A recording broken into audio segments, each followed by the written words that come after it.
जय जिनेंद्र बंधु, अभिनंदन है एक बार फिर से कार्यक्रम में। हमारे साथ हर बार की तरह डॉक्टर साहब उपस्थित हैं। डॉक्टर साहब अभिनंदन है आपका। जय जिनेंद्र। जय जिनेंद्र, जय जिनेंद्र। सर क्वेश्चंस हैं हमारे पास, आज भी दर्शकों की समस्या का समाधान करेंगे। तो सबसे पहला प्रश्न मैं लेना चाहूँगी। कहते हैं घर में हर कोई बीमार रहता है, किसी एक की बीमारी ठीक होती है तो दूसरे की शुरू हो जाती है और तरह तरीके की बीमारियों का हमें फेस करना पड़ रहा है। तो क्या दिक्कत है? क्या घर में कोई वास्तु है या किसी इंसान की पर्टिकुलर कुंडली में कोई दोष है? समझ नहीं आ रहा। यदि घर का प्रत्येक सदस्य बीमार बना रहता है और घर में यदि कोई जानवर है वो भी सुस्त पड़ा रहता है और घर में कुछ ऐसा आपके लिए वाइब्रेशन अमावस्या के दिन कुछ अलग फील होता है, तो डायरेक्ट ही समझ लीजिए कि आपके घर में जियोपैथिक स्ट्रेस है। अब आप जानना चाहेंगे जियोपैथिक स्ट्रेस होता क्या है। ये भूमि के अंदर एक ऐसे स्ट्रक्चर होते हैं जिनके अंदर नीचे दरारें पड़ जाती हैं। जब ये दरारें एक क्रॉस हो जाती है ऐसी, तो इस बिंदु को कहते हैं जियोपैथिक स्ट्रेस। यानी जमीन के अंदर की नेगेटिव एनर्जी निकल करके सरफेस पे जब आ जाती है तो उस घर का प्रत्येक व्यक्ति बीमार और बीकर जोन में पहुंच जाता, लुस्त पड़ा रहता है। बाहर जाएगा एनर्जेटिक फील करेगा, जब घर में वहां पर बैठेगा तो उसकी एनर्जी लॉस हो जाएगी, थकावट बहुत होगी, निद्रा भी सही नहीं आएगी। उनके घर में देखेगा कि कुत्ते बिल्ली या जो भी पालतू जानवर हैं वो भी लेजी टाइप के पड़े रहते हैं, सुस्त पड़े रहते हैं। तो निश्चित जियोपैथिक स्ट्रेस होता है। यदि आपके घर में जियोपैथिक स्ट्रेस है तो पहले ट्रेस आउट करवाइए, क्योंकि यह डाउजिंग से भी मालूम किया जा सकता है जियोपैथिक स्ट्रेस। और उन घरों में जब एक मिट्टी के पात्र में पानी रखेंगे और दूसरे मिट्टी के पात्र से पानी डालेंगे तो वो पानी एंटी क्लॉकवाइज मूव होगा। सबसे बढ़िया, आपको 1 लाख रुपए का वास्तुविद नहीं बुलाना, सबसे बढ़िया तरीका जियोपैथिक स्ट्रेस जहां पर होगा वो पानी की गति को एंटी क्लॉकवाइज ले जाएगा।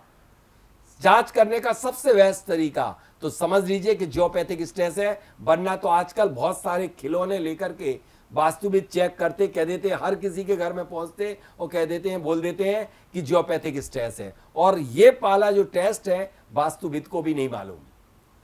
मैं एक बीइंग ए जियोलॉजिस्ट हूं, भूगर्भ शास्त्री हूं, मैं बता सकता हूं कि जियोपैथिक स्ट्रेस कितना डेंजरस होता है। जहां पर एक्सीडेंट अक्सर होते हैं, रेलवे के हों चाहे कोई भी वाहनों के हों, वहां पर जियोपैथिक स्ट्रेस जमीन पर होता है। जिनके व्यापार एकदम से ठप हो जाते हैं वो जियोपैथिक स्ट्रेस पर बैठ जाते हैं तो व्यापार नहीं चल पाते। तो जियोपैथिक स्ट्रेस का ट्रीटमेंट करें, जियोपैथिक स्ट्रेस ट्रेस कराएं। और दूसरा कारण ये होता है कि यदि भूमि में सल्ल होती है, भूमि में हड्डी या नेगेटिव एनर्जी जनरेट करने वाला एलिमेंट यदि भूमिगत होता है तो निश्चित रूप से घर के लोग बीमार पड़े रहते हैं, बने रहते हैं। तो ये कारण भी हो सकता है। तीसरा कारण रोग द्वार, जो आपका WNW में होता है वो रोग द्वार होता है। यदि रोग द्वार है आपका पश्चिम दिशा का W7 नंबर का द्वार, तो भी घर के लोग बीमार बने रहते हैं। अब तीनों के अलग अलग पाथ फाइंडर है। आप देखें कि आपको क्या तक किसके कारण हो रहा है, तब उसका निवारण बताया जाएगा। यदि आपका दरवाजा रोग द्वार है तो डोर ट्रीटमेंट करें, जियोपैथिक स्ट्रेस है तो उस स्थान पर खोद करके और गौशाला की मिट्टी या गौ जो गोबर है वो उस स्थान पर भर दें, फिर सीमेंटीकरण कर दें, तो फिर वह जियोपैथिक स्ट्रेस का भी दोष समाप्त हो जाएगा। यदि सल्ल है तो सल्ल को निकाल के निसल्ल कर दें। बिल्कुल, आगे बढ़ते हैं। अगला प्रश्न है, ये कहते हैं घर के चारों कॉर्नर्स कटे हुए हैं, वास्तु विजिट कराया था तो वो कहते हैं ये ठीक नहीं होता है, क्या कर सकते हैं? निश्चित रूप से यदि एक एग्जाम्पल मैं बता रहा हूं। एक व्यक्ति ने फैक्ट्री बनाई और वहां पर देखा तो आग्नेय कोण बढ़ रहा था, नैऋत्य घट रहा था। और यहां देखा तो वायव्य बढ़ रहा और ईशान घट रहा। तो जब यदि आपका ईशान ही घट गया, कट गया, तो और आपके बाकी वायव्य बढ़ गया तो निश्चित रूप से आपको तकलीफ रहेगी। वो फैक्ट्री कुल मिलाकर के बंद ही हो गई। ऐसे ही यदि घर में आपका यदि ईशान कट गया और नैऋत्य बढ़ गया या नैऋत्य घट गया तो भी आपको तकलीफ है। तो इसको आप यदि चारों दिशाओं में यदि कुछ भी नहीं कर सकते तो आज एक मैं ब्रह्मास्त्र बता रहा हूं। आप ऊपर की दीवार पर जाकर के सभी जगह जहां जहां कटा है या बड़ा है, सभी जगह सिर्फ एक स्वास्तिक बना दीजिए। किस चीज का बनाएंगे स्वास्तिक? स्वास्तिक बनाएंगे आप श्वेत आर्क को हल्दी और केसर के साथ घिस करके, और उससे स्वास्तिक आप चारों जो विदिशाएं जो कट गई या बढ़ गई हैं उनमें बना देंगे तो आपको रिजल्ट 25% अवश्य प्राप्त हो जाए। और कंप्लीट के लिए तो आपको जियोपैथिकली अंडरग्राउंडली उस जमीन को राइट एंगल पे मिलाना पड़ेगा। यानी कि जो कटा हुआ पार्ट है, जो कटा हुआ या बड़ा हुआ पार्ट है, उस चारों कॉर्नर को समकोण पर राइट एंगल पे 90 डिग्री के कोण पर राइट एंगल पे करना पड़ेगा। बाकी जगह को आपको छोड़ना पड़ेगा। तो रिकंस्ट्रक्ट कराना पड़ेगा। रिकंस्ट्रक्ट, या एक काम और कर सकते हैं आप, जमीन जो है, जमीन के नीचे के पार्ट में राइट एंगल से एक अंडरग्राउंडली दीवार बना दें। क्योंकि इफेक्ट जो होता है, जैसे फल आपको देते हैं, फल आपको प्राप्त होते ऊपर, लेकिन जादू किसका होता है? जड़ का। तो हमें नींव मजबूत करना चाहिए। नींव को यदि राइट एंगल से मिला देंगे तो 27वें फ्लोर का भी दोष समाप्त कर देगी नींव। तो यानी जो फ्लैट्स में रहते हैं उनके फ्लैट्स में दिक्कत हो रही है, तो फ्लैट्स में दिक्कत हो रही तो उनके लिए हाँ जी तो वो ठीक करवा देंगे। तो सभी फ्लैट्स में जितने मेंबर्स हैं वो ठीक हो रहेंगे। ठीक बिल्कुल रहेंगे, बिल्कुल उसका असर होगा। क्योंकि energy, geopathic energy at right angle से फ्लो होना शुरू हो जाएगी, समकोण पे होगी, तो वही एनर्जी तो आपके ऊपर पहुंचेगी। भले आपने तोड़ फोड़ कर दी है, मतलब आड़ा टेढ़ा है, निकला हुआ है, नहीं है, तो भी वह जियोपैथिक एनर्जी सही डायरेक्शन में जाएगी। जी बिल्कुल, आगे बढ़ते हैं। अगला प्रश्न ये कहते हैं, मैंने अपने घर की सीलिंग में डिफरेंट कलर्स करवाए हैं क्योंकि आजकल ट्रेंड था, लेकिन कहीं मैंने पढ़ा है कि वास्तु के अनुसार ये सही नहीं होता है, तो कृपया मार्गदर्शन कराइए। सही पढ़ा है। मैं शॉर्ट में ये कह दूं कि वो स्पेस एलिमेंट है, आकाश तत्व है। छत जो है आकाश तत्व होती है। यदि आपने लाल कलर कर दिया तो तकलीफ पैदा हो जाएगी, हेल्थ खराब हो जाएगी आपके घर की। यदि आपने ग्रीन कलर भी कर दिया तब भी तकलीफ हो जाएगी। आपको सिर्फ सीलिंग में व्हाइट कलर ही करना चाहिए, और कोई भी कलर का इस्तेमाल किसी कीमत में नहीं करना चाहिए। तकलीफ आजकल घरों में हर वॉल को डिफरेंट तरीके से टेक्सचर्स, आजकल तो क्या क्या नहीं करने लगे। जैसे बहुत ज्यादा ऑयल पेंट का उपयोग करने लगे, पीयू का उपयोग करने लगे, डीको कराने लगे। इन सबके कारण सबसे बड़ा एक आप नेट पे सर्च करेंगे कि डाला गया है कि इसमें लेड की मात्रा होती है आपके ऑयल पेंट में, और उसके कारण सबसे ज्यादा कैंसर फैल रहा। अमेरिका जैसे विकसित देशों ने तो इसे बंद ही कर दिया, ऑयल पेंट, पीयू कराना, डीको कराना, और आज इंडिया में चालू है। उसके कारण बहुत ज्यादा हमारे फेफड़े, लंग्स ये भी प्रभावित होते हैं। आज भी पाया गया कि आज कम उम्र के बच्चे क्यों कोविड में चले गए।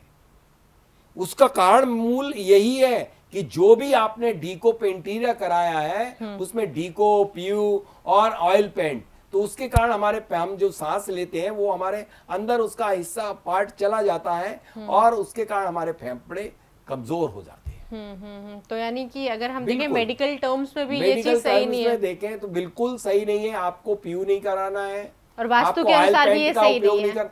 वास्तु वस्तु में है।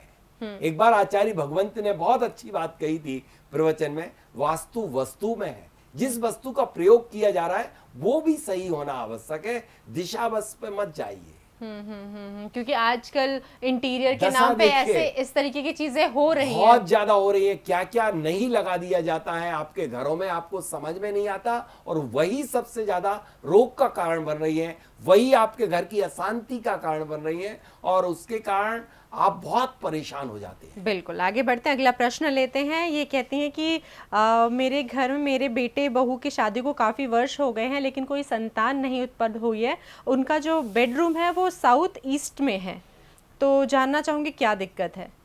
देखिए, साउथ ईस्ट शुक्र की जगह तो होती है, लेकिन यदि वहां पर शयन करोगे तो स्पर्म काउंट जो है आपके कम हो जाएंगे, और मतलब वीर या स्पर्म काउंट कम हो जाएंगे, तो निश्चित रूप से संतान की योग नहीं बन पाएंगे। तो आपको साउथ ईस्ट में नहीं शयन करा के आप तो सीधे उनके लिए नॉर्थ वेस्ट में आप स्थान दीजिए, या साउथ वेस्ट में दीजिए, या वेस्ट में दीजिए, या वेस्ट साउथ वेस्ट में दीजिए। प्रॉपर तरीके से अपने मैप की जोनिंग कराइए, डिग्री लीजिए।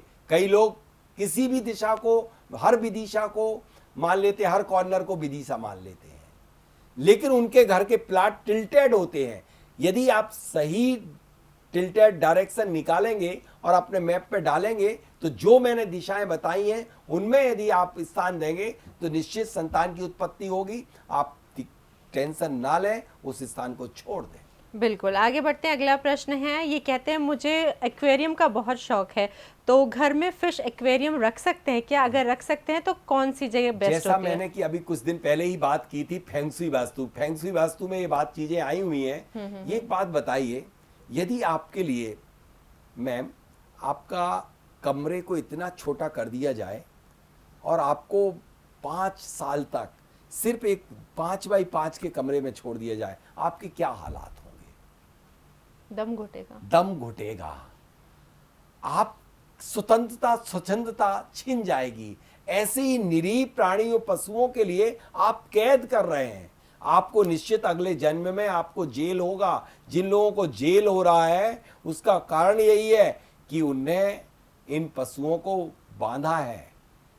पक्षियों को जो पिंजड़े में रखते हैं या जो एक्वेरियम बना करके मछलियों को कैद कर रहे हैं, ये ठीक नहीं है। उनकी स्वच्छंदता को छीन रहे हैं। उनका जीवन जल में है, नदियों में है, तालाबों में है। उनका जीवन इतनी सी छोटे से 2 बाई 2 के एक्वेरियम में नहीं है। उन्हें मज़ा नहीं आता। जब इस दीवार से उस दीवार में टकराती हैं तो उन्हें बहुत तकलीफ होती है।